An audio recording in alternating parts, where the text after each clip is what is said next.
keterampilan khusus. Nah, kita dahulukan keterampilan khusus. Jadi dari sekalian ada 4 elemen ya. Ada sikap, ada pengetahuan umum, ada pengetahuan, dan ada keterampilan khusus. Karena keterampilan khusus adalah nyawanya farmasi, kita dulu ya. Nah, dari awal Bu, mohon ini iris dulu, dihapus dulu yang ya, terus Bu, ke bawah lagi. Nah, ini. Nah, Bu sekalian, ini ada rumusan yang ditulis oleh Prof. Diah dan yang lain, pengurus bidang 1. Ya, ada kata-kata yang pertama yaitu mampu mengidentifikasi dan menyelesaikan masalah terkait obat berdasarkan analisis informasi dan data menggunakan pendekatan berbasis bukti dalam perancangan, pembuatan, penyiapan, pendistribusian, pengelolaan, dan atau pelayanan sediaan farmasi untuk mengoptimalkan keberhasilan terapi. Kita tidak semuanya perlu hafal seperti menghafal butir-butir P4, tapi yang penting kita tahu dan pernah belajar elemen-elemen ini gitu ya. Nah, maka kita yang pertama lakukan adalah melakukan ekstraksi, bisa kalian ya. Ekstraksi itu adalah kata-kata favorit kita semuanya, semua tahu, dari usia hingga unten tahu gitu ya. Dari Stiks Farmasi Nasional Solo hingga Unsrat tahu gitu ya. Atau yang paling utara itu Unsrat atau Universitas Guru tahu gitu. Nah, kita tahu tentang ekstraksi. Nah, kita ekstraksi frase pertama yaitu kata-kata perancangan ya. Perancangan, pembuatan, penyiapan, persediaan. Tapi yang senada ya, itu namanya frase kumpulan pengetahuan atau sekumpulan cabang pengetahuan ya. Nah, jadi Bapak sekalian yang belum menerima CPL PTFI mohon segera minta, itu wajib hukumnya, bukan sunnah, bukan mubah, bukan sekedar kalau tidak ada nggak apa-apa, lebih baik ada nggak ada baik begitu, bukan begitu, adalah wajib begitu, adalah nyawa. Nah, nyawanya yang pertama adalah keterampilan khusus ya. Nah, kalau naskah di dikti itu ada namanya kemampuan kerja, tetapi Prof. dan teman-teman bapak yang lain memberikan keterampilan khusus ya, tapi kalau APTFI memberikan nama kemampuan kerja ya. Nah, dengan terminologi kemampuan kerja ya. Serah yang penting adalah apa? Keterampilan khusus yang terkait dengan profesi apoteker ya Bu ya. Nah, terminologi yang spesifik silahkan ya. Kemudian sekalian kita sudah sampai ke pemerasan frase pertama, kita jadikan satu, maka ya perancangan, pembuatan, penyiapan, persediaan termasuk adalah kontrol kualitas ya.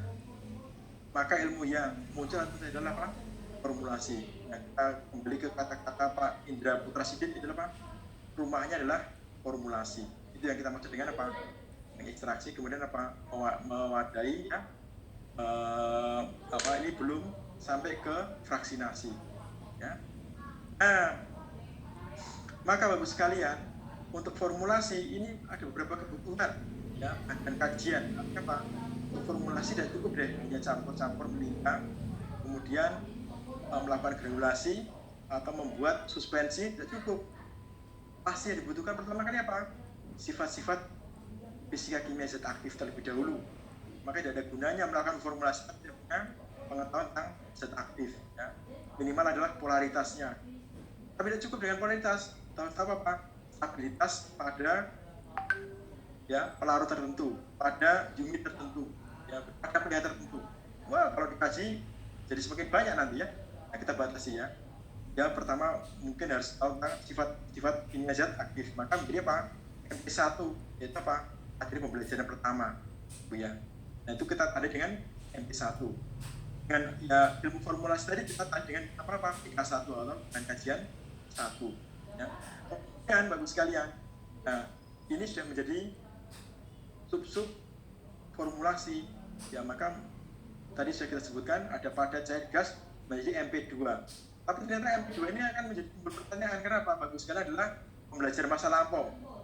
Tidak deh, kalau seperti itu harusnya ada masing-masing ini menjadi MP1, MP2, MP4. Silakan sekalian, nanti pasti begitu.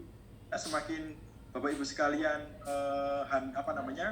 terampil ya, berpengalaman ya, atau dikatakan agile atau tekatan, berarti semakin banyak pengembangannya di sini nanti. Ya, nanti pasti punya pembatas-pembatasnya. Nah, itu berarti Ibu Baskara adalah kaprodi yang menjanjikan di masa depan gitu ya. Nah, kemudian tidak cukup dengan untuk sediaan saja, formulasi saja, tapi juga harus apa? Mampu melakukan kontrol kualitas ya. Yang standar mana ya. Tentunya padat sih ya. Sukses begitu untuk padat. Kemudian warnanya bagus ya, tapi tidak bisa terdistribusi dalam tempo 1 jam. Ada gunanya ya. Bikin sakit perut nanti ya. Nah, kemudian harus ada kemampuan kontrol kualitas fisik, kimia, biologis ya, tergantung kebutuhannya. Nah, ini juga nanti ada percabangan. Kalau biologis berarti ada aspek mikrobiologis. Jadi tidak cukup dengan aspek kimiawinya ya, tidak cukup aspek fisikanya. Nah, maka yang menjadi masalah adalah apa? Apakah cukup kontrol kualitas ini diberikan semua dalam satu bahan kajian ya, nanti akan menjadi masalah. Kalau nanti saya sampaikan ke dalam satu mata kuliah atau satu bahan kajian, bahan kajian itu nanti SKS jadi besar sekali. Ya silakan Bapak sekalian, aspek kimia dijadikan mata kuliah lain atau bahan materi pembelajaran lain dipisah, tidak apa-apa. Tetapi minimal kontrol kualitas fisik. Maknanya aspek kimia ini pasti akan bermain di hampir semuanya ya, semua untuk sediaan untuk kontrol kualitas, uniformitas keseragaman zat aktif ya. Maka ini bermainnya nanti di kimia analisis atau analisis instrumental yang cocok gitu ya. Ya. Kemudian tugas selanjutnya Bapak sekalian tidak cukup kalau kita hanya sampai ke perancangan pembuatan penyediaan ya, maka ini masih banyak frase yang tertinggal, masih ada kata-kata yang tertinggal. Nah, kita pada merah Bu ya, yang hitam belum terekstraksi, maka tugas selanjutnya Bapak sekalian mengekstraksi kata-kata belum Bu. Nah, kata-kata ini informasi data ya, pendistribusian, pengelolaan atau pelayanan sediaan farmasi untuk mengoptimalkan keberhasilan terapi. Nah, saya harus toleran dengan ibu-ibu yang mengajar farmakologi dan farmakoterapi. Maka kita ekstraksi ya Bu ya, kita ambil frase pelayanan sediaan farmasi untuk mengoptimalkan keberhasilan terapi. Nah, ini adalah domain ranahnya ya, layanan kefarmasian, itu yang kita maksud. Pak, kenapa kita tidak bicara tentang distribusi ya? Nanti waktunya nggak cukup ya kan? Kalau bisa nih mungkin minimal 3 jam gitu ya. Nah, karena untuk mengekstraksi banyak hal ini mungkin bisa menjadi 6 bahan kajian sekalian. Jadi CPL itu kita katakan tadi harus terekstraksi semua sampai tetes terakhir ya. Jangan sampai ya satu CPL jadi satu mata kuliah ya, nanti ini berarti belum bisa mengekstraksi itu ya. Belum bisa vaksinasi begitu ya. Nah, kita harus toleransi dengan ibu-ibu yang mengajar farmasi klinik atau bapak-bapak yang mengajar farmakologi. Nah, kita ambil frase pengelolaan dan atau pelayanan sediaan farmasi untuk mengoptimalkan keberhasilan terapi. Nah, maka tuntutannya di sini adalah ilmu farmakoterapi. Kenapa tidak muncul farmakologi? Nah, farmakologi itu nanti ilmu dasar sekalian. Untuk namanya mengoptimalkan keberhasilan terapi, maka kita wajib memiliki bahan kajian dasar-dasar farmakologi ya, dasar-dasar interaksi obat ya Bu ya, kemudian dasar-dasar farmasi klinik misalkan ya, atau mungkin kalau kita tentang terapi ya, ada nanti pengantar farmakoterapi. Nah, itu intinya ya, kita bicara dari aspek yang sangat general mengarah ke spesifik, dari deduktif ke induktif kalau nggak salah ya. Nah, ketika ini ada ilmu farmakoterapi menjadi bahan kajian 2 ya. Nanti kalau Ibu menemukan frase tentang distribusi dan pengelolaan, nanti bisa jadi BK 3 misalkan ya, bahan kajian 3. Nah, kita dalami dulu tentang pengelolaan dan pelayanan sediaan farmasi untuk mengoptimalkan keberhasilan terapi ya. Pertama, maka ketika melakukan farmakoterapi, si mahasiswa harus memiliki kemampuan ya pemahaman pemilihan farmakologi yang tepat, dosis, usia, patologi penyerta dan seterusnya ya, atau interaksi yang lebih kompleks ya, interaksi itu Bu, fisika kimia ranahnya bukan di sini begitu ya, ranahnya mungkin di ilmu dasar ya, farmastika. Tapi di sini ada interaksinya apa? Interaksi farmakokinetik atau polifarmasi itu, farmakodinamik gitu. Nah, maka di sini Ibu sekalian, kalau farmakoterapi ya, maka tidak cukup farmakoterapi general gitu. Kalau zaman saya, mungkin Bapak Ibu angkatan sebelum tahun 2000-an, farmakoterapi diajarkan di jenjang profesi, lambat Bapak sekalian ya. Harusnya sudah ditarik di S1 ya. Terus sudah di semester 4 ya, itu sudah diajarkan farmakoterapi. Nah, karena masalahnya ada penyakit, berbagai macam penyakit, apakah semua penyakit yang ratusan penyakit itu diberikan? Tentu saja tidak ya, mabuk pasti ya. Pasti tentunya apa ya, mainstream, yang utama-utama dulu ya. Kita contohkan di sini ya 12 sampai dengan 15 penyakit utama. Kalau di blueprint itu ada 16 penyakit utama. Mungkin ke depan akan menjadi 18 sampai 20 misalkan. Nah, maka kita boleh ya merumahkan ya 15 penyakit utama menjadi rumah yang saling terkait begitu. Boleh berdasarkan apa? Sistem fisiologis yang satu rumah gitu ya, nada begitu, atau organ gitu ya, atau kombinasinya ya. Jangan sampai membuat satu mata kuliah itu berbicarakan apa? Begitu anak itu ya paham pada farmakoterapi satu topik farmakoterapi, dia akan menganalogikan ya, akan memiliki mindset yang ya lebih ke farmakoterapi pada mata kuliah farmakoterapi yang lain gitu ya. Jadi sesuatu yang berulang itu pasti membosankan ya. Tapi kalau konsepnya itu dapat, insya Allah mereka akan tinggal melakukan analogi atau implementasikan pada kasus yang lain begitu ya. Nah, bagaimana dengan patofisiologinya, sistem organnya, ya nanti kita bicarakan, atau bisa langsung diberikan dasar-dasar di awalnya begitu ya, merampainya. Nah, tidak cukup, tetapi juga kita harus belum ya. Kita mengidentifikasi interaksi fisika kimia sekian ya. Ini kalau ada topik khusus begitu. Tapi topik yang umum itu sebaiknya ditarik pada bentuk sediaan atau mata kuliah farmastika atau farmasi fisika begitu ya, atau kimia fisika. Nah, Bapak sekalian, kalau zaman dulu kita kuliah gitu ya, interaksi obat yang utama itu ya, jalan keluarnya solusinya apa? Formulasinya dipisah atau peresepannya dipisah atau pengepakannya berpisah begitu. Tapi tidak cukup, maka kita harus menghasilkan anak-anak yang handal. Mananya Bapak sekalian ya, ternyata ya sedikit banyak tentang interaksi farmakokinetika dan farmakodinamik itu ya kurang menjadi perhatian di mata kuliah di kedokteran begitu. Kecuali spesialis Bapak sekalian ya, karena apa? Mereka memiliki break of choice. Tapi apa? Ya secara secara dasar begitu ya, interaksi yang terjadi, kemudian CYP apa yang berkontribusi, tentu saja ya ini menjadi keunggulan kalau ingin kita tonjolkan begitu, atau menjadi nyawa kita begitu. Lagi-lagi jangan sampai diambil oleh bidang lain begitu, tapi juga apa? Jangan sampai ini juga telah memberikan begitu ya, nanti bisa berkontribusi ke depan untuk pengembangan derivatisasi dari CPL tadi. Kemudian ya kalau zaman kita kuliah mungkin dulu cukup CYP 450 sentimen gitu. Tapi ternyata sekalian CYP itu ada ya, kemudian yang utama itu kalau tidak salah ada 6 atau 9 begitu, dan masing-masing memiliki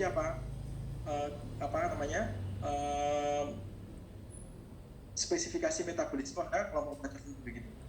Nah, bisa sih Bu, ini kita cek di software tertentu begitu ya. Tetapi sebelum sampai ke sana, kita masih memberikan dasar-dasar teori dan konsep pada mahasiswa kita ya.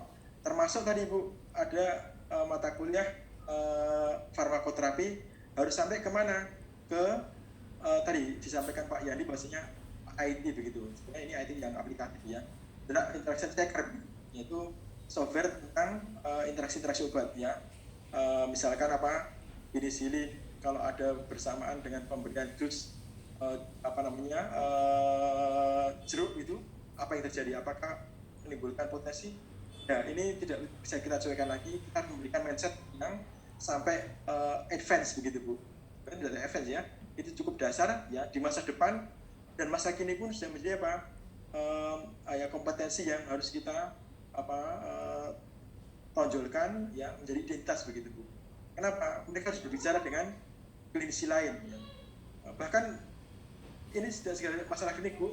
Ketika mereka itu bekerja di perusahaan multinasional pengembangan obat, memprediksi si baby apa, potensi interaksi apa, ya patofisiologis, ya makanan, obat, minuman, ya atau suplemen itu ya ilmuwan farmakologi, ya ilmuwan sintesis pun juga harus bisa memprediksi begitu. Ya tidak sekedar kimia murni begitu. Ya. Jadi farmakoterapinya itu juga harus detail, Bu. Tidak sekedar nama-nama, Bu ya, tidak sekedar nama-nama obat ya, tetapi itu mohon maaf Bu ya, kelemahan anak kita itu adalah kimia organik begitu Bu. Padahal itu nyawanya. Ya, begitu pindah nama mata kuliah mata kuliah lain ya udah dilupakan begitu. Ya. Padahal kontribusi utama ya, mereka tahu bahasanya kontribusi untuk metabolisme metabolisme itu ada 2 fase. Nah, itu siapa yang berkontribusi? Dan sebenarnya yang memberikan keunggulan atau keunikan ya atau nyawa ya soul dari profesi apoteker itu sendiri ya. Nggak ada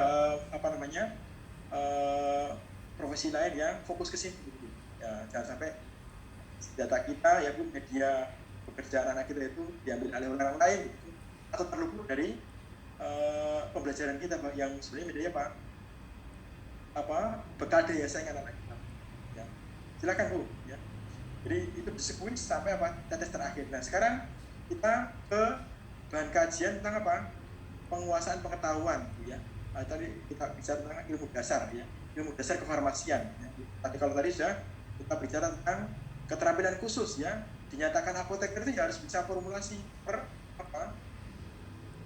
bentuk sediaan begitu ya. Perkara nanti interestnya itu sangat hobi dengan analisis begitu atau dengan detail, tak masalah, tapi kemampuan dasarnya ya menguasai semuanya begitu Bu ya. Apakah otomatis menguasai? Enggak ya, itu penuh dengan referensi ya, itu tidak masalah begitu ya, bukan luar kepala seperti orang-orang belajar di pencaksilat itu ya, perguruan bela diri itu ya, tapi ini adalah sains ya, progresif dan kompleksitas masalahnya itu tertentu begitu ya, sehingga buku panduan ya melirik referensi itu enggak masalah gitu. Ya sekarang kita ke penguasaan pengetahuan atau kalau Prof dan Ibu Bapak penyusun CPL APTF itu disingkat dengan pengetahuan. Itu meningkat pengetahuan. Kalau APTF adalah penguasaan pengetahuan. Kan tidak perhatikan dulu Bu, ini karena mahal Bu, itu Bu. Jadi sedikit-sedikit Bu, mahal itu harus di iman-iman atau di ekonomis gitu Bu ya. Nah kita baca Bu ya. Rumusan asli adalah menguasai teori, metode, aplikasi ilmu, teknologi farmasi, farmastika, kimia farmasi, farmakologi sampai ke farmakoekonomi. Nah, ini adalah yang dirumuskan pada CPL penguasaan pengetahuan pertama. Sebenarnya ada 3, kalau ada 3, kita kasihkan satu-satu aja, yang nanti yang selanjutnya yang 2-3 itu buat sekalian di masing-masing PDF merumuskan ya. Nah, kita ambil Bu ya. Kalau di naskah aslinya tidak ada kata lulusan. Lulusan itu kita tambahkan dalam rangka apa Bu? Untuk memberikan mindset, ya, memberikan arah, ya direction bahwasanya anak-anak kita itu loh Bu, tim penyusun kurikulum, lulusan kita itu loh harus menguasai itu, menguasai teori, metode aplikasi, konsep farmakoterapi, pharmaceutical care sampai farmakoekonomi.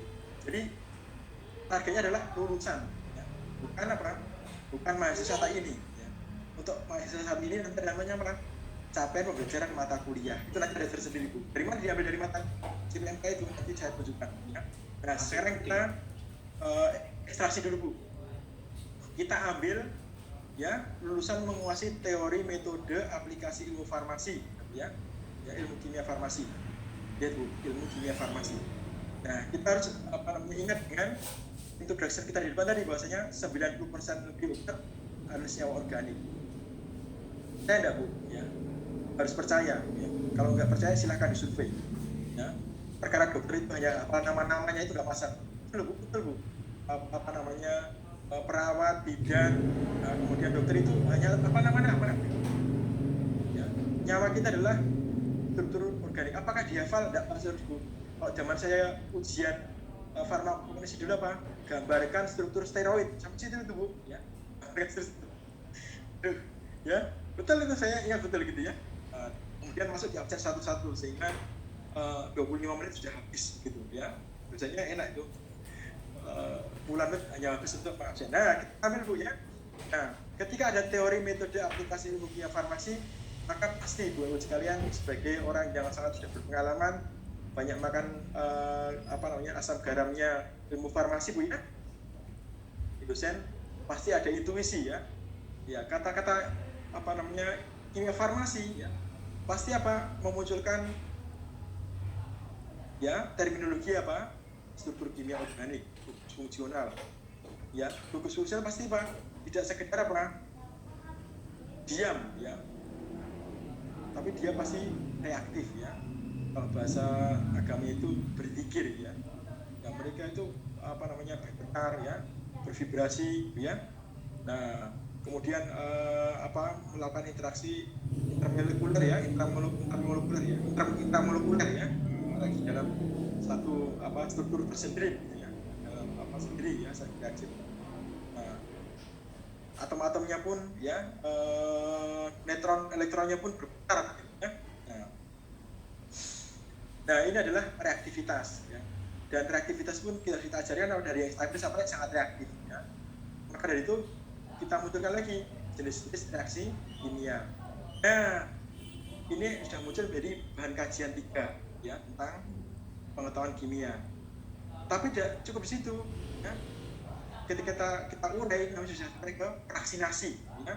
Nanti menjadi MP8 ya. Di awal tadi sudah kita sampaikan MP1, 2, 3, 4, 5 sampai 9. Nah, sekarang kita muncul MP8 ya. Materi pembelajaran ya. Bu, Pak, kalau materi pembelajaran ini pasti ada 2 tuntutan.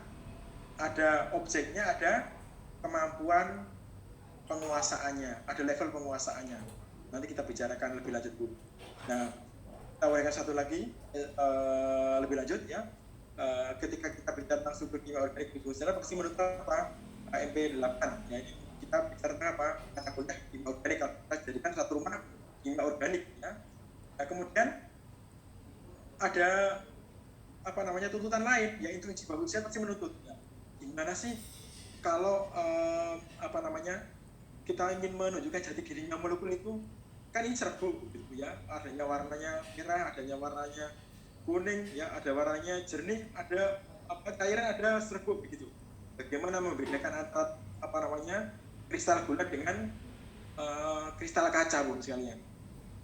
Dirasakan Pak, kalau dirasakan nggak usah kuliah ya, pasti ada tuntutan minimal dibakar Pak ya, dibakar pun nggak kuliah. Kalau mengarang itu adalah bukan senyawa organik, kalau tidak mengarang berarti kaca. Nah, maka agar intelek, maka harus ada kuliah analisis, bisa parsial berdasarkan kursus aktif atau komprehensif ya.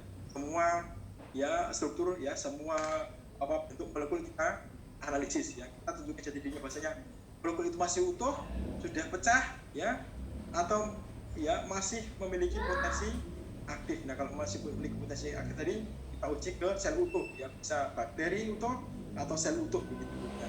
Nah, itu akan memunculkan kalau ini kayak dengan analisis yang menjadi MP10 misalkan tentang mata kuliah kimia analisis ya, atau stabilitas obat ya, stabilitas molekul itu menjadi MP12 misalkan, dan seterusnya. Itu sebenarnya fraksinasi sekalian, fraksinasi ya, memfraksinasi. Nah, kemudian ini juga tidak terlepas dari pengetahuan dan pengalaman si penyusun dalam meringkas menetapkan inti ya. Nah, ini bisa dirumahkan ya, yang senada menjadi mata kuliah 1, 2, 3 itu dirumahkan. Selanjutnya Bu, nah ini Bu, kita baca selanjutnya. Lulusan menguasai teori metode ini Bu, di atas ya, belum saya kasih warna merah, metode aplikasi ilmu biomedik ya. Atau kalau ilmu biomedik Jadi kita pasti mengarahkan itu ya, kondisi abnormal dan kondisi apa? Normal, kondisi fisiologis dan patologis itu, kondisi normal dan berpenyakit gitu. Ya, maka kita harus menuntut apa? Penguasaan pengetahuan terkait dengan apa? Sistem biologis normal atau abnormal, ya Bu. Maka kita ada tuntutan itu dengan kajian tentang sistem biologis, ya, sistem biologis. Nah, sistem biologis itu, ya, yang terlibat apa? Organ atau protein apa Bu? Fungsional, ya, enzim dan protein apa? Struktural. Maksudnya apa? Protein yang menyusun organ-organ tubuh, organ-organ jaringan tubuh, atau yang apa namanya? Sebagai apa? Enzim atau biomolekul. Ya. Berapa kadar normalnya, berapa kadar abnormalnya begitu Bu, kadar patologisnya. Nah, itu ada nanti derivatifnya apa? Kalau yang kita targetkan adalah anatomi normal, ya kita sampaikan mata kuliah anatomi normal gitu. Tapi anatomi itu kan tidak diam begitu Bu ya. Dia butuh apa? Suplai energi ya Bu, suplai air gitu, suplai apa? Mineral begitu. Pasti apa? Dibarengi dengan apa? Fisiologis. Jadi ada namanya fisiologi anatomi. Ya, kemudian ada kondisi yang abnormal disebut apa? Patofisiologi Bu ya. Nah, itu ada MP12 gitu. Misalkan kita sebutkan MP12 gitu. Ibu dan Bapak sekalian boleh apa namanya? Membuat derivatisasi atau apa istilahnya ya, membuat suatu tabang ilmuwan tersendiri, silahkan ya. Nah, tapi kondisi patologis tersebut karena disebabkan oleh apa? Makhluk hidup lain ya, mikrobiologis bisa berupa apa Bu sekalian, jamur ya, bakteri atau virus atau parasit misalkan ya Bu ya, cacing ya Bu ya, kemudian tengu ya Bu ya, obatnya apa? Vermictin ya, sekarang menjadi apa?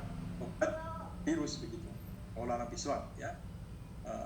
Konon juga Bu, rajin meminum kopi menghindarkan apa? Potensi terinfeksi virus. Jadi bagus sekali yang menyukai kotor ya, kopi Toraja ya, lalam konon menurut apa namanya satu publikasi satu jurnal yang bereputasi itu olahan katanya eviden begitu ya. Mohon dicek ulang di Google Scholar atau di PubMed ya. Demikian Bu, ini kita sampai ke mata kuliah apa namanya di materi pembelajaran. Nah, bagaimana kita merumahkan lagi ya, jadi setiap mata pembelajaran ini Bu, mata pembelajaran ini ya, itu mengindikasikan apa Bu? Mengindikasikan capaian pembelajaran mata kuliah. Ya, jadi setiap pertemuan per minggu Bu ya, kita menyampaikan sesuatu harus ada target. Mahasiswa mampu memahami, mahasiswa mampu menjelaskan. Kalau memahami bagaimana mengukur gitu. Masa pakai kebatinan begitu Bu, pakai obat tidak bisa. Jadi mampu menjelaskan, mahasiswa mampu memilih, mahasiswa mampu membedakan. Nah itu sudah terindikasi pada materi pembelajaran. Nah, materi-materi pembelajaran ini kita kumpulkan jadi mata kuliah, kita rumahkan Bu. Jadi bukan berarti materi pembelajaran itu kita uraikan lagi menjadi mata-mata kuliah, bukan Bu. Materi-materi pembelajaran itu kita sampaikan, kita apa namanya rumahkan ya Bu, kita ringkas dengan senada, kita jadikan satu mata kuliah Bu ya. Bagaimana yang beririsan ya, yang beririsan kita pisah-pisah ya Bu ya, menjadi mata kuliah tersendiri. Kalau dia bermain di berbagai mata kuliah bisa dipahami ya, seperti contohnya kimia analisis begitu ya. Tidak perlulah kimia analisis itu apa namanya kontrol kualitas kimia diberikan pada setiap untuk sediaan, nanti habis waktunya ya. Yang senang apa dosen kimia analisisnya atau dosen apa ya apa dosen bentuk sediaan. Jadi dia memberikan bentuk sediaan sekaligus sampai analisisnya. Semua apa namanya dibuat analisis ya. Nah, nanti transferan SKS-nya paling gede begitu ya. Saya tidak sentimen, tetapi kita harus prihatin Bapak sekalian. Yang kita perjuangkan adalah apa? Anak-anak Bu ya, mahasiswa kita begitu. Nah, saya kira ke depan gaji dosen akan dirasionalisasi begitu Bu ya. Nah, ini Bu ringkasan kita ya. Jadi TPL itu mengandung bahan kajian ya, harus kita derivatisasi, kita ekstraksi, kemudian kita fraksinasi menjadi apa? Materi-materi pembelajaran. Kemudian materi-materi pembelajaran ini Bu jangan dimurnikan lagi Bu ya, jangan diuraikan lagi. Nanti ruwet Bu ya. Ya hidup kita sudah berat ya.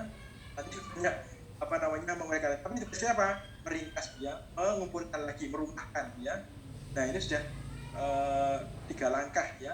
Jadi mata-mata kuliah ada yang beririsan nih Bu ya, seperti kurung kurawal ini Bu ya, ada yang berdempet, ada yang betul-betul terpisah ya Bu ya. Ini menunjukkan apa?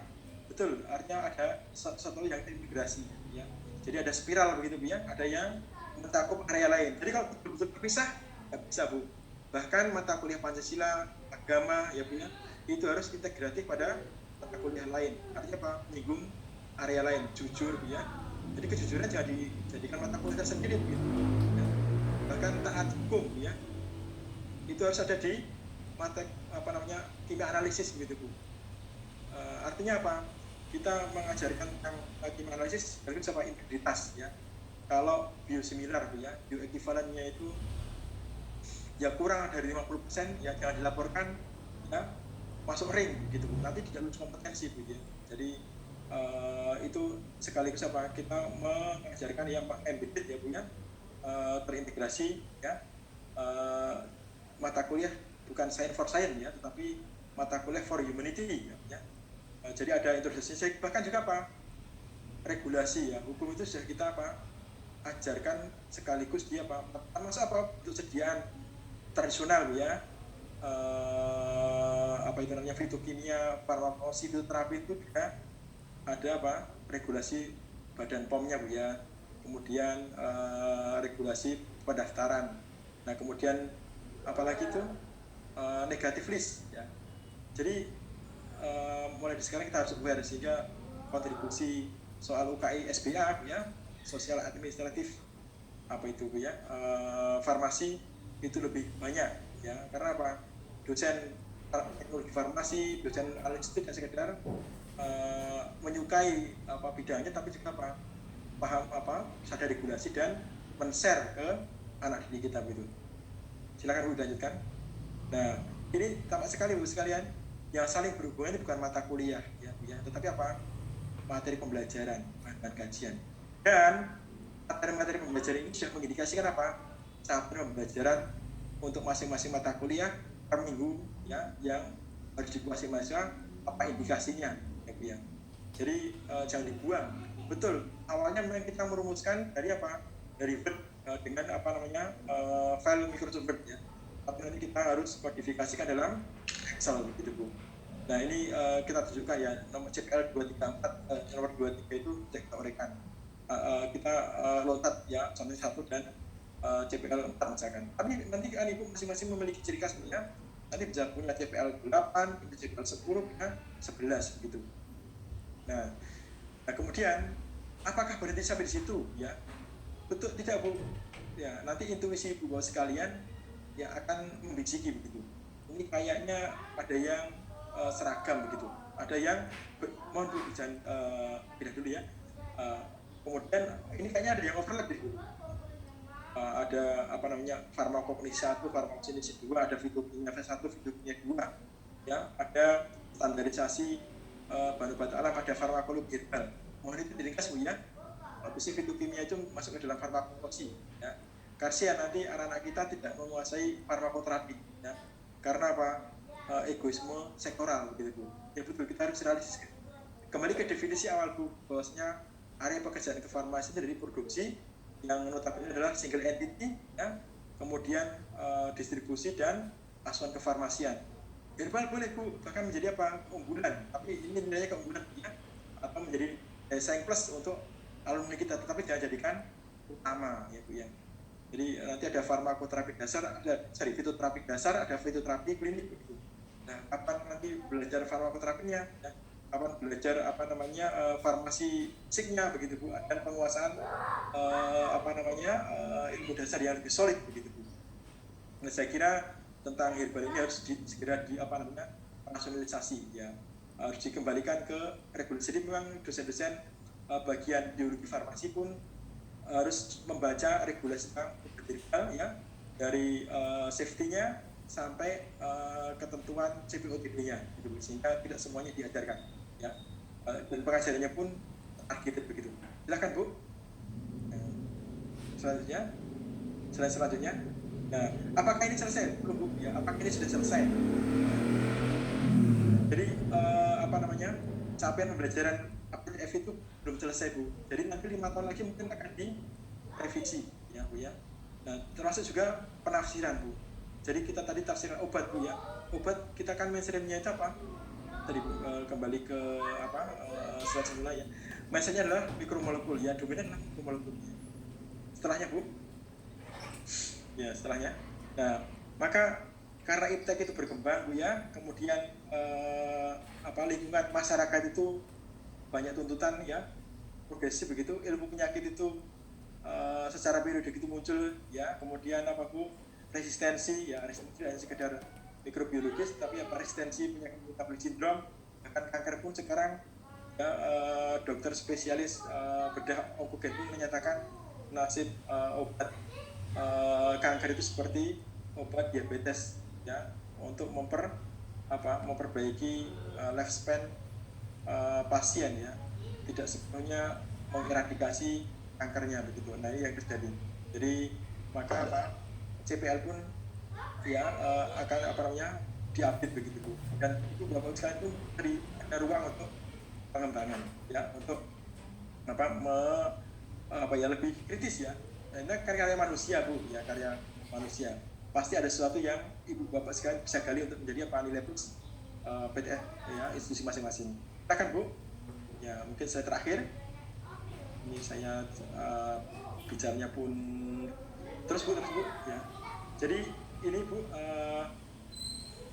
setelah kita uraikan dalam bentuk ya tadi ya, nanti kita masukkan ke Excel gitu ya. Dan nanti kita ringkas Bu, tadi kan ada yang overlap gitu ya, kita bisa del ya Bu ya, kita bisa jadikan satu mata kuliah yang satu kita besarkan SKS-nya bisa Bu. SKS itu kan tidak harus 2 SKS semua Bu ya, boleh kok boleh sampai 4 SKS Bu ya, tapi jangan banyak-banyak ya. Yang 4 sampai dengan SKS itu hanya berapa Ibu ya, 2 sampai dengan 4 mata kuliah saja begitu. Secara dominan backbone adalah 2 sampai dengan 3 SKS Bu. 3 SKS pun kalau bisa jangan besar begitu Bu.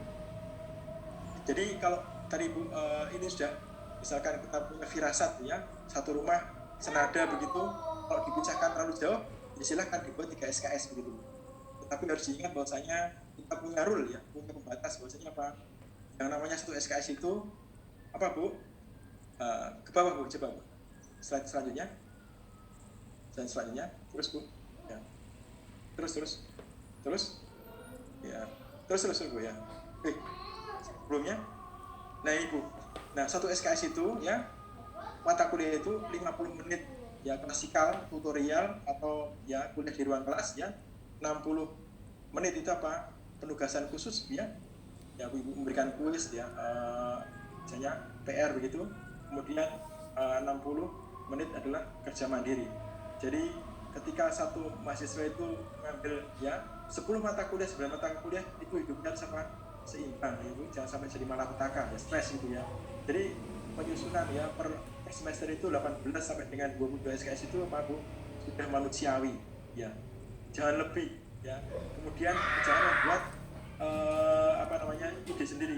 Kalau SKS kami itu ya satu SKS itu 100 jam kuliah ya, 60 menit kerja mandiri ya, 100 menit tugas gitu. Jangan nanti hidup mereka tidak seimbang ya, itu dosa gitu. Itu dosa. Karena itu jadi hitung kemanusiaannya, ada UKM-nya ya, mereka gimana itu, kemudian membantu orang tua, tapi rata-rata anak kos ya sudah memang kalau bisa kos, karena kalau di rumah itu diganggu orang tua ya, ngarit ya, suruh cari rumput ya, suruh membersihkan halaman, mencuci baju sendiri gitu. Nah, ya, kalau sekarang kan di laundry gitu ya, hidupnya lebih santai begitu ya, itu ada tendensi lain. Nah kemudian untuk praktikum Bu, 170 menit kalau praktikum itu ya, satu pertemuan itu 1 SKS. Nah ini ada pembatasnya ya, jadi ada rule-nya. Nah itu yang dimaksudkan. Jadi kalau terkesan ini bisa menjadi mata kuliah lain dan bisa bermain di area lain, jadi sebaiknya menjadi mata kuliah pisah begitu ya. Tetapi kalau dipisah ini terlalu jauh dan penguasaan tidak komprehensif, jadikan satu mata kuliah tapi SKS yang besar. Silakan Bu. Jadi intuisi pengalaman Ibu sebagai mantan mahasiswa, ya dosen yang aktual, ya bagaimana baiknya untuk kebaikan itu bermain di situ. Slide sebelumnya. Nah ini Bu. Nah sekarang bagaimana pembuatan SKS? Ya, Bu, Bapak sekalian, ada yang menyampaikan informasi ke saya. Untuk membuat pembuatan SKS itu ada rumusnya Pak. Ya rumusnya saya nggak tahu, MC kuadrat atau PVNRT, ya atau C kuadrat sama dengan apa itu akar B kuadrat plus A kuadrat, saya nggak tahu Bu. Tetapi apa secara garis besar umum Bu ya, nanti perkara nanti Bapak sekalian merumuskan dengan ahli IT ya Bu ya, atau ahli algoritma atau coding silahkan Bu. Tapi sebagai dosen ya Bu memiliki otoritas ya Bu ya, orang luar tidak bisa intervensi, entah ahli hukum, ahli kurikulum atau biro jaminan mutu di universitas atau PTF ya, atau di sekolah tinggi Bapak sekalian. Maknanya apa? Ya, bobot SKS di awal ditetapkan berdasarkan apa? Cakupan kepantasan. Ya, kalau dengan sekian SKS anak-anak kami itu sudah lulus UKI dengan skor 70, ya berarti ini menunjukkan penguasaan yang handal begitu Bu. Jadi kita apa ya? Adapun Bu ya, ikut rumus oleh ahli kurikulum. Saya pernah kemudian diberikan demikian Bu ya, ahli kurikulum itu punya rumus-rumus gitu. Tapi Bu, pembobotan secara hakiki itu yang tahu Bapak sekalian. Ya, indikasinya apa? Indikasinya itu ada 3 Bu. Ya, skor OSCE internal. Jadi Bapak sekalian boleh kalau membuat skor OSCE internal. OSCE internalnya berdasarkan apa? Pekerjaan praktek Bu ya. Jadi pekerjaan real ya. Ya, aku buat soal dibantu oleh praktisi ya, dari semua penguasaan tadi baik CBT maupun OSCE saya tulis ya, penguasaan pengetahuan sampai dengan skillnya ya, dan dinilai begitu. Nah, kemudian skornya ya, penguasaannya Ibu interpretasi dengan sekian SKS ya, kemampuan formulasinya cukup enggak ya, kemampuan analisisnya cukup enggak gitu. Ya, kemudian kemampuan adjustment ya, interaksi obat ya, kemudian apa istilahnya namanya, komunikasinya cukup enggak ya, komunikasi farmasi ya, edukasi informasinya ya ke pasien cukup enggak ya, menghadapi pasien berdasarkan umur begitu ya. Maka itu jenis ya kasus seperti itu. Jadi kalau di masa lalu ya, kemampuan komunikasi ya, kemudian pemilihan diksi ya, kemudian kesopanan ya mungkin kurang diajarkan ya, berikan bakat alam atau teguran teman ya. Kalau tiba-tiba tersinggung ya nanti ada kuliah ya, hukum atau tidak muncul di UKM lagi Bu. Jadi bakat alam. Tapi sekarang harus ada by design begitu. Nah, kemudian Bu, tadi sudah saya sampaikan ya, bobot ya 4 SKS ya, 4 sampai dengan 6 SKS sebenarnya hanya sekelumit ya, skripsinya ya, entah KKN-nya begitu Bu. Tapi jangan sampai ya beban yang sangat berat itu menjadi mata kuliah utama. Ya, ini guru telah sudah maghrib ya. Ini sudah saya terakhir. Jadi setelah itu ya Bu sekalian, kita ringkas ya. Apa pembatas yang pertama adalah SKS ya minimal itu 140 SKS. Jadi garis itu. Jadi S1 itu 144 sampai dengan 150-an ya. 150 ya. Jadi itu batasnya. Jadi kalau membuat coding, membuat pembobotan ya, kita lihat tagarnya rumahnya ya. Ya, 144 itu adalah garis-garisnya. Jangan lebih itu gitu ya. Atau jangan separuhnya. Ya. Kemudian durasi normal adalah 4 tahun ya. Jadi keseimbangan hidup ya, kemudian rule-nya secara umum ya saya kira sudah betul Bu. Jadi pembobotan mata kuliah yang berjalan di bersama PTF itu kita anggap sudah betul ya. Rata-rata 2 SKS-an yaitu adalah background utamanya ya. Kemudian Bapak Ibu membuat algoritma ya Bu, koordinat itu untuk membantu kenapa? Jika nanti melakukan evaluasi mana yang dilesapkan ya Bu ya, mana yang dibesarkan SKS-nya, itu pasti akan ditanggapi oleh beban SKS maksimal sebagai lulusan hanya satu SKS ya apotekernya itu minimal 25 atau 28 SKS tadi ya. Nah, itu nanti kita susun di algoritma Excel ya. Nah, kemudian Bapak Ibu sekalian, siklus tersebut ya Bu tidak cukup dilakukan karena tuntutan agregasi ya. Jadi ya input ya dari user ya, memakai lulusan ya, termasuk apa tadi belum saya tulis ya, lulusan sendiri Bu ya, apakah merasa confident dengan ilmu yang didapatkan serta sikap yang diberikan selama kuliah, itu juga wajib menjadi apa, menjadi bahan pengkajian kurikulum. Tetapi Bu, kalau kita bicara dengan outcome based education, yang pertama kali menjadi apa, menjadi bekal adalah apa, user Bu, user. Nah, artinya apa, sejauh mana daya saing ya alumni kita di tempat kerja ya, kemudian trainable secara cepat atau tidak begitu. Nah, itu kalau outcome based education ya. Apakah CPL APTF ini outcome based education ya? Nah, itu adalah dasar Bu ya. Pengembangannya ya berdasarkan apa, ya, isu yang ditangkap saat ini begitu ya. Di masa depan yaitu sudah diberikan apa, kata-kata yang general Bapak Ibu sekalian yang menginterpretasikan dengan situasi lebih khusus begitu ya. Nah, dengan demikian siklus PDJA itu tidak sekedar kita menjalankan apa, jaminan mutu, tapi apa, diimplementasikan juga dalam apa, siklus kurikulum ya. Apakah kurikulum itu harus kita tinjau apa secara rutin per 5 tahun ya, boleh kok Bu kita tinjau per semester ya, atau per tahun ya.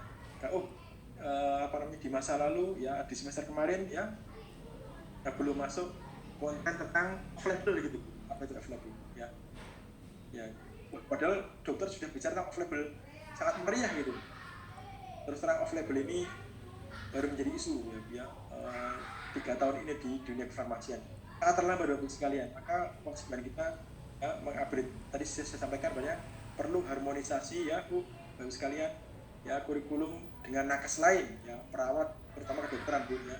Artinya ilmu penyakit utama ya, bagi itu bahkan juga perlu melibatkan apa, praktisi ya, dokter untuk melakukan peninjauan begitu ya, melakukan studi kritis konten konten farmakoterapi atau aspek lain, atau para industriawan ya, yang memandang satu aspek yang belum diajarkan ya, mungkin beliau memberikan studi kritis.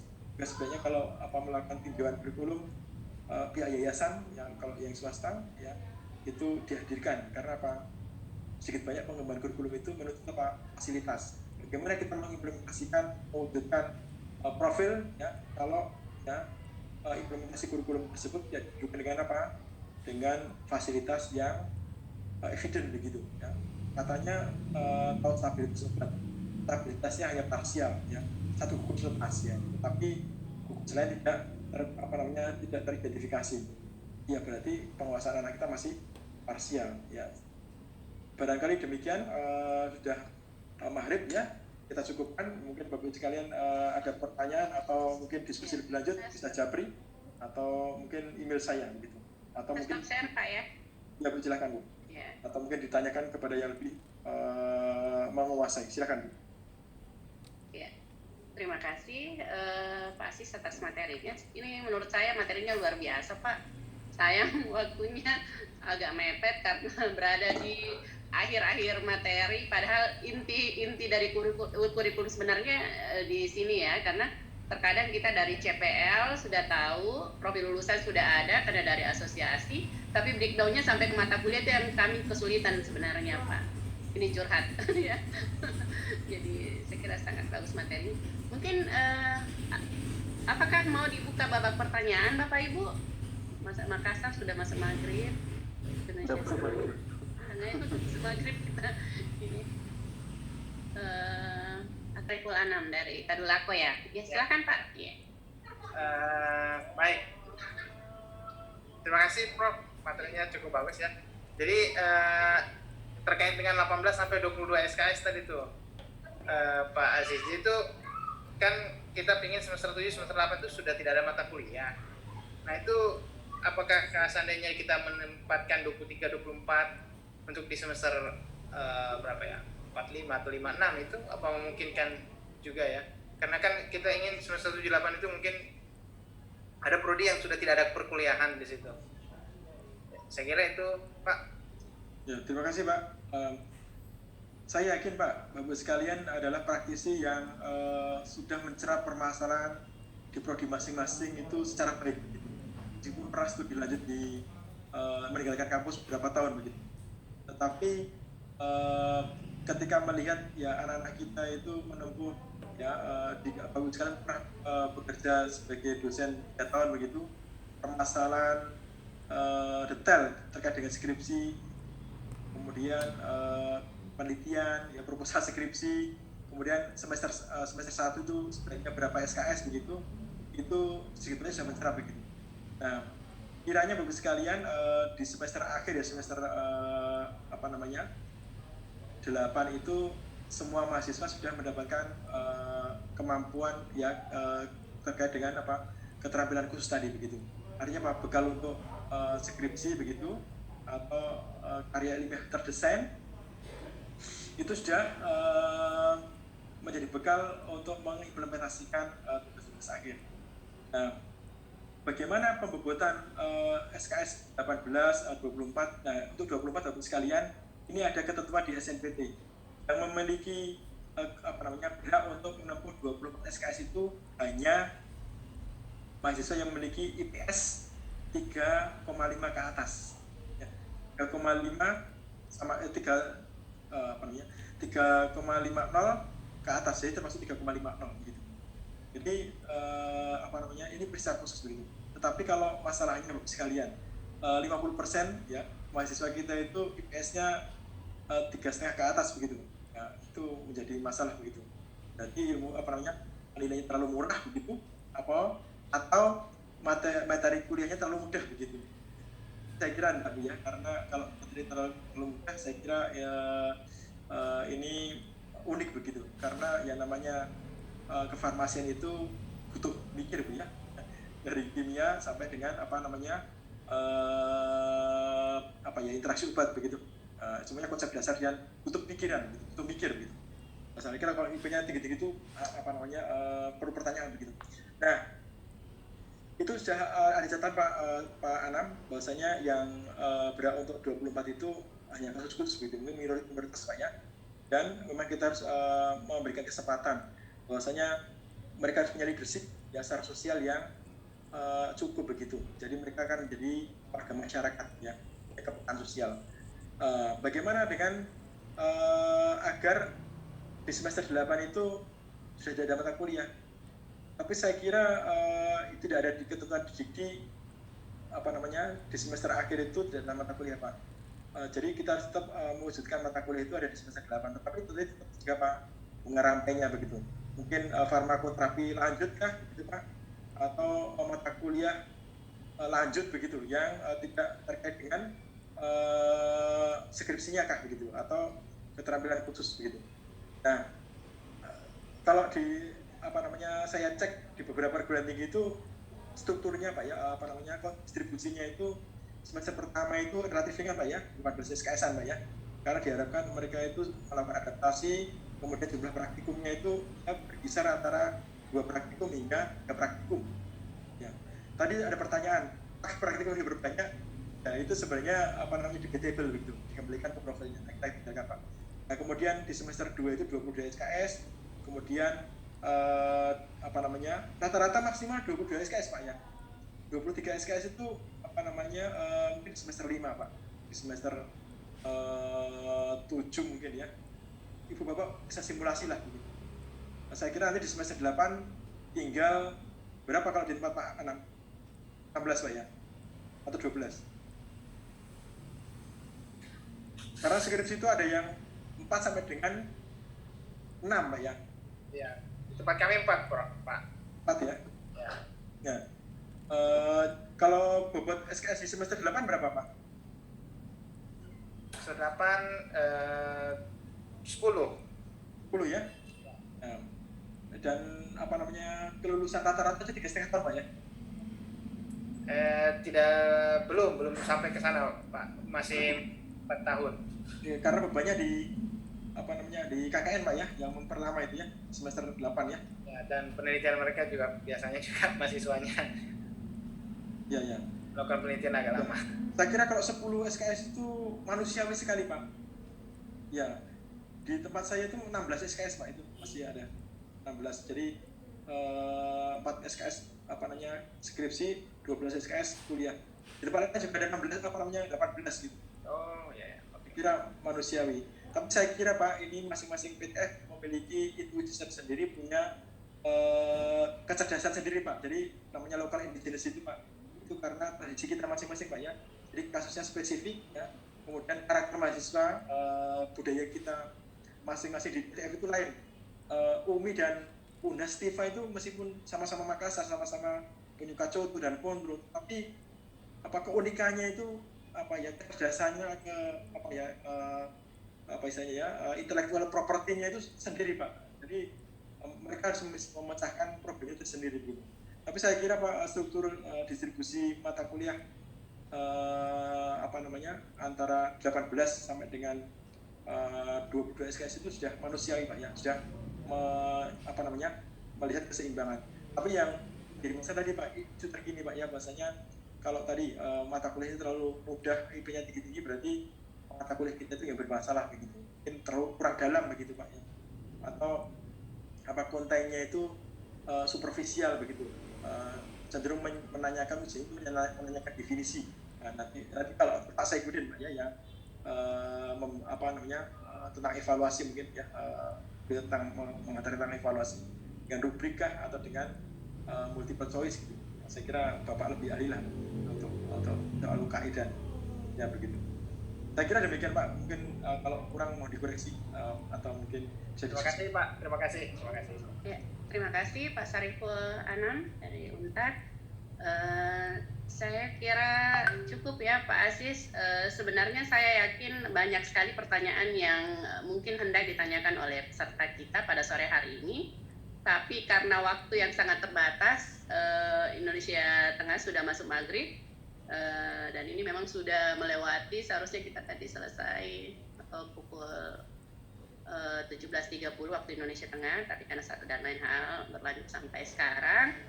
Mungkin nanti kalau misalnya ada pertanyaan dari Bapak dan Ibu terkait dengan materi kita tentang pembentukan mata kuliah, mungkin nanti bisa di-upload di grup Porwil 5 saja. Mungkin saya ini mewakili panitia saja barangkali, karena apakah ada panitia yang lain, jadi mungkin nanti dari Bapak Koordinator Porwil 5 yang akan meneruskan ke APTFI. Sekali lagi terima kasih banyak kepada Pak Aziz atas ilmunya untuk sore hari ini, dan ini menurut saya sangat luar biasa. Ya, sebenarnya ini yang sangat penting ya.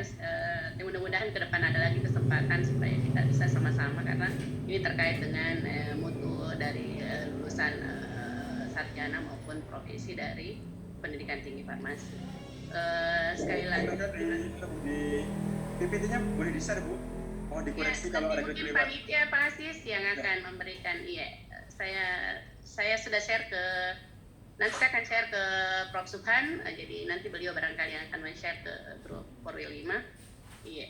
Sekali lagi terima kasih Pak